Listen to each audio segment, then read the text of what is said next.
الحمد لله رب العالمين والصلاة والسلام على سيد الأنبياء والمرسلين محمد وآله وأصحابه أجمعين. قال الفقيه يقال 10 خصال تبلغ العبد منزلة الأخيار وينال بها الدرجات. أولها كثرة الصدقة، والثاني كثرة تلاوة القرآن، والثالث الجلوس من يذكر بالآخرة ويزهده في الدنيا، والرابع صلة الرحم، والخامس إعادة المريض، والسادس قلة مخالطة الأغنياء الذين شغلهم غناؤهم عن الآخرة، والسابع كثرة التفكر فيها وهو صائر إليه غدا، والثامن قصر الأمل وكثرة ذكر الموت.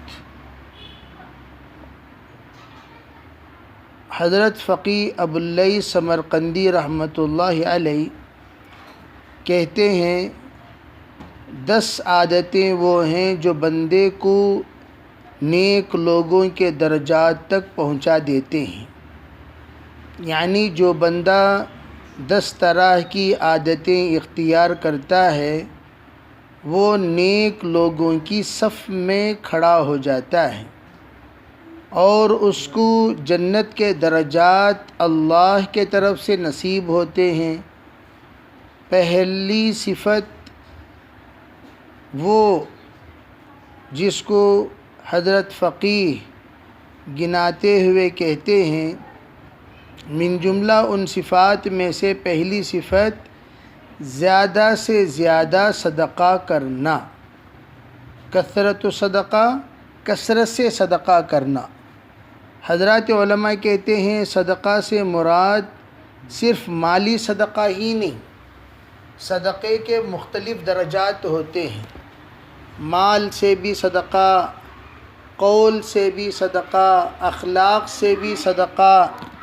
اگر کوئی بندہ کسی کو رہبری کرتا ہے اچھے باتوں کی، یہ بھی صدقہ ہے. کوئی نصیحت کرتا ہے وہ بھی صدقہ ہے.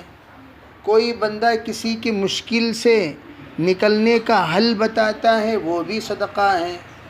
کسی بندے نے انسان کو تکلیف سے نکالنا وہ بھی صدقہ ہے. یہاں تک کہ کسی کو دیکھ کر مسکرانا صدقہ ہے اور راستے میں پڑی ہوئی تکلیف دہ چیز کو ہٹانا بھی صدقہ ہے.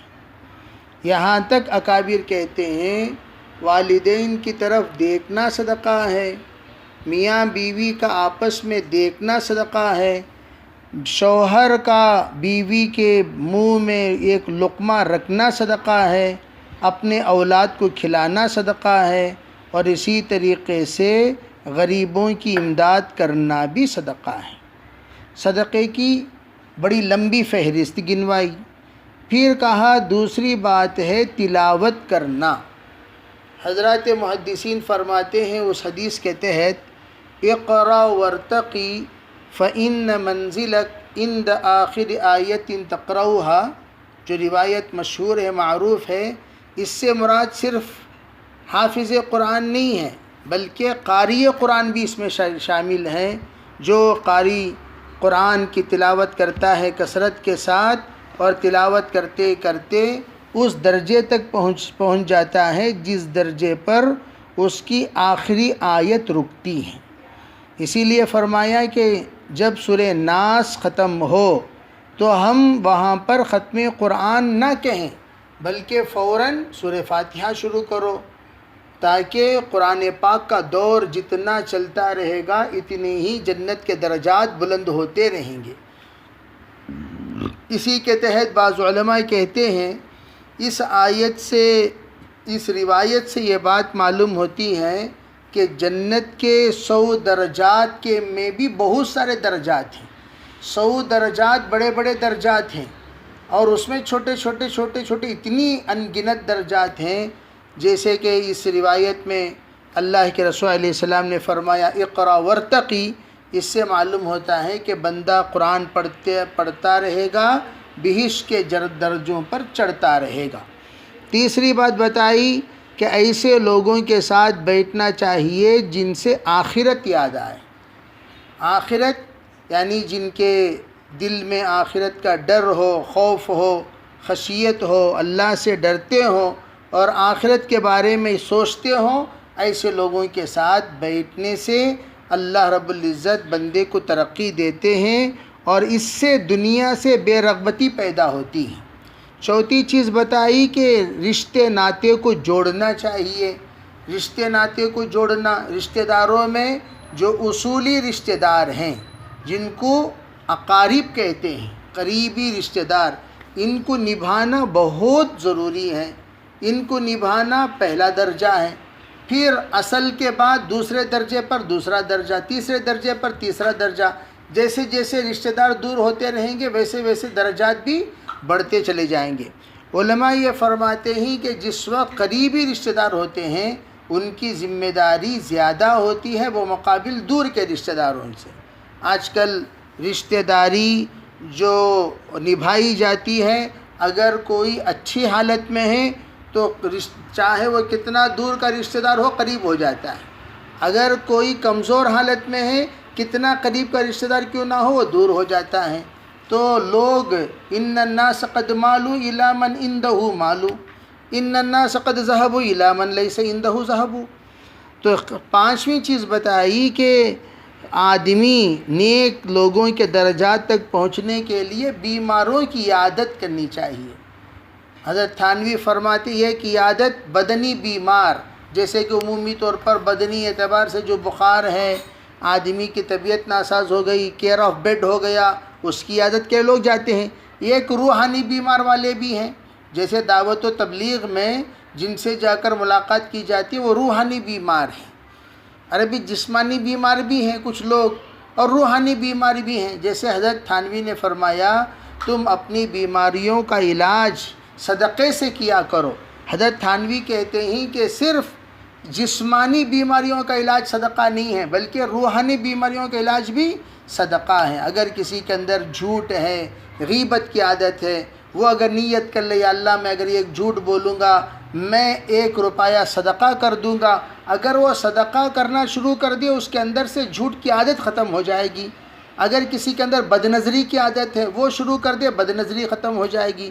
کسی کے اندر عادت ہے برائی کی، کسی بھی اعتبار سے برائی کیوں نہ ہو، تو وہ برائی دور کرنے کے لیے صدقہ کرے گا، اللہ اس صدقے کے ذریعے سے اس کی بیماری کو دور کر دے گا۔ آگے فرمایا مالداروں کے ساتھ اختلاط کم ہونا چاہیے۔ ایسے مالدار جو آخرت سے دور رہتے ہوں، آخرت سے غافل رہتے ہوں، ایسے مالداروں سے دور رہنا چاہیے۔ کم ملاقات ہو، یعنی جتنی اپنا کام اور اپنا مطلب ہوتا ہے اتنی ملاقات رہے۔ ہمیشہ ان کے ساتھ مجالست نہیں ہونی چاہیے، جس کو ہم نشیں کہتے ہیں، ہم نشینی انہی کو نہیں بنا لینا چاہیے۔ صبح شام ہم مالداروں کے ساتھ ہی بیٹھے رہیں گے، جیسے کہ اس سے پہلے بھی کل ایک بات گزری، ان کے اندر تکبر اور پیدا ہو جاتا ہے یہ ان لوگوں کے اختلاط سے۔ اسی طرح فرمایا 7ویں چیز کثرت التفکر، کثرت کے ساتھ آدمی کو فکر مند ہونا چاہیے۔ کس بات کے سلسلے میں؟ کل کا دن کیا ہونے والا ہے۔ کل کا دن، کل سے مراد فَلْتَنْظُرْ نَفْسٌ مَا قَدَّمَتْ لِغَدٍ، تو ما قدمت لغد سے مراد قیامت کا دن ہے۔ جیسے ہم لوگ نیت کرتے ہیں روزے میں صوم غد، اللہم انی ارید صوم غد، لوگ نیت کرتے ہیں مختلف الفاظ میں، یا اللہ میں کل کے روزے کی نیت کرتا ہوں۔ اس پر لوگ اعتراض کرتے ہیں کل کا روزہ کیا؟ بے کل کا روزہ تو صبح صادق پر ختم ہو گیا، ایسی بات کہنا غلط ہے۔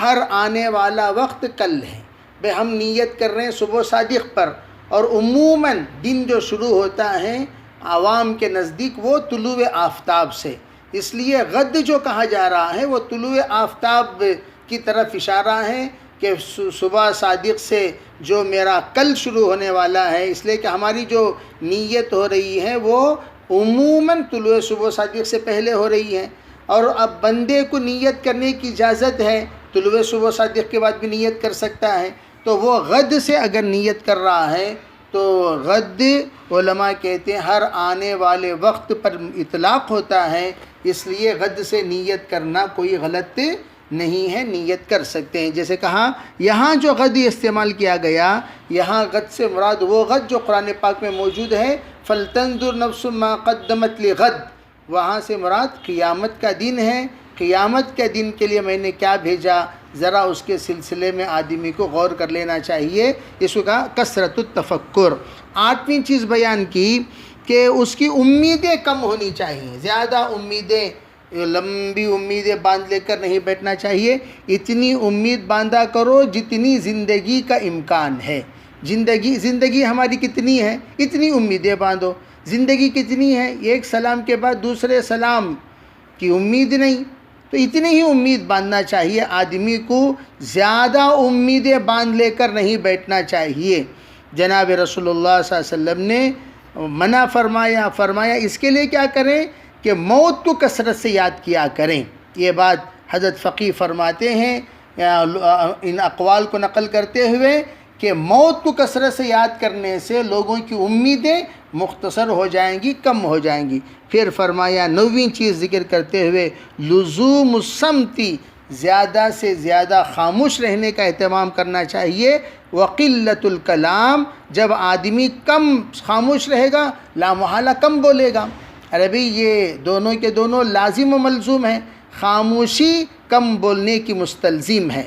8ویں چیز کیا ہے، تواضع کے ساتھ رہنا چاہیے۔ اسی طریقے سے لبس الدون، فرمایا معمولی لباس پہننے کا عادی بننا چاہیے، لباس ہمارا معمولی لباس ہو، اور فقیروں سے محبت کریں، غریب آدمیوں سے محبت کریں، اور ان کے ساتھ مخالطت کریں، ملتے جلتے رہیں، اور یتیموں کے ساتھ قربت اختیار کریں، مساکین کے ساتھ اپنا تعلق جوڑیں، اور اسی طریقے سے مساکین کا سر پر ہاتھ پھیرا کریں۔ اگر یہ اعمال کوئی بندہ کرتا ہے، فرمایا یہ بندے کو بہت بڑے درجات تک پہنچا دیں گے، اور وہ جنت کے بہت زیادہ درجات کا مستحق بنے گا۔ اللہ تعالی ہمیں ان تمام نیک باتوں پر عمل کرنے کی توفیق عطا فرمائے، اور نیک لوگوں کے ساتھ اللہ ہم میں سے ہر ایک کو شامل فرمائے۔